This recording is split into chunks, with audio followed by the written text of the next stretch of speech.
ಮಾತಾಡ್ಲಿಕ್ಕೆ ವಿಪಕ್ಷ ನಾಯಕ ಆರ್ ಅಶೋಕ್ ಅವರೇ ಬನ್ನಿ ಸರ್. ಈಗ ನಿಮ್ಮ ಹೋರಾಟವನ್ನ ತಡೆಯುವಂತ ಪ್ರಯತ್ನ ನಡೀತಾ ಇದೆಯಾ? ನಾವು ವಿಧಾನಸೌಧ ಮುತ್ತಿಗೆ ಹಾಕಿದ್ರಿ. ಭ್ರಷ್ಟ ಸರ್ಕಾರ, ಭ್ರಷ್ಟ ನಾಗೇಂದ್ರನ್ನ ಕೈ ಬಿಡಬೇಕು. ಅಲ್ಲಿವರೆಗೂ ಹೋರಾಟ ಮುಂದುವರಿಯುತ್ತೆ. ಯಾವುದೇ ಕಾರಣಕ್ಕೂ ಬಿಡಲ್ಲ ನಾವು. ದೊಡ್ಡ ಮಟ್ಟಿಗೆ ಬಂದೋಬಸ್ತನ್ನು ಕೂಡ ಮಾಡ್ಕೊಳ್ಳಾಗಿದೆ ನಿಮ್ಮ ವಶಕ್ಕೆ ಪಡಿಲಿಕ್ಕೆ. ಹೌದು, ಇವರು ನಮ್ಮನ್ನ ಎದುರಿಸಕ್ಕೆ ದಮ್ಮಿಲ್ಲ, ವಿರೋಧ ಪಕ್ಷನ ಎದುರಿಸಕ್ಕೆ ದಮ್ಮಿಲ್ಲ. ಅದಕ್ಕೋಸ್ಕರ ಎಲ್ಲ ಪೊಲೀಸರು ಬಂಧಿಸ್ತಾ ಇದ್ದಾರೆ, ನಮ್ಮನ್ನೆಲ್ಲ ಗುಂಡಾಗಿರಿ ಮಾಡ್ತಾ ಇದ್ದಾರೆ ಅಂತೇಳಿ ಮುಖ್ಯಮಂತ್ರಿಗಳು ಹೇಳಿದ್ರು. ರೌಡಿಸಂ ಮಾಡ್ತಾ ಇದ್ದಾರೆ ಸದನದಲ್ಲಿ ಅಂತ ಹೇಳಿ. ರೌಡಿಗಳು ಯಾರು ಅಂತ ಇಡೀ ಜಗತ್ತಿಗೆ ಗೊತ್ತೈತೆ. ಡಿ.ಕೆ. ಶಿವಕುಮಾರ್ ಏನು ಅಂತ ಇಡೀ ಜಗತ್ತಿಗೆ ಗೊತ್ತೈತೆ. ಹೋರಾಟ ಮುಂದುವರಿಯುತ್ತೆ ಹೇಗೆ ಸರ್? ಮುಂದುವರಿತದೆ, ಗ್ಯಾರಂಟಿ. ಸರ್, ಈಗ ನಿಮ್ಮ ಹೋರಾಟವನ್ನ ತಡೆಯುವಂತ ಪ್ರಯತ್ನ ನಡೀತಾ ಇದೆಯಾ? ನಾವು ವಿಧಾನಸೌಧ ಮುತ್ತಿಗೆ ಹಾಕಿದ್ರಿ. ಭ್ರಷ್ಟ ಸರ್ಕಾರ, ಭ್ರಷ್ಟ ನಾಗೇಂದ್ರನ್ನ ಕೈ ಬಿಡಬೇಕು.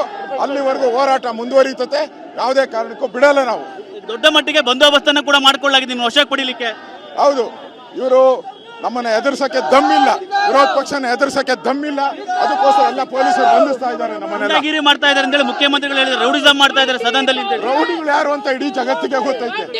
ಡಿ.ಕೆ. ಶಿವಕುಮಾರ್ ಏನು ಅಂತ ಇಡೀ ಜಗತ್ತಿಗೆ ಗೊತ್ತೈತೆ. ಹೋರಾಟ ಮುಂದುವರಿಯುತ್ತೆ ಹೇಗೆ ಸರ್? ಮುಂದುವರಿತದೆ, ಗ್ಯಾರಂಟಿ.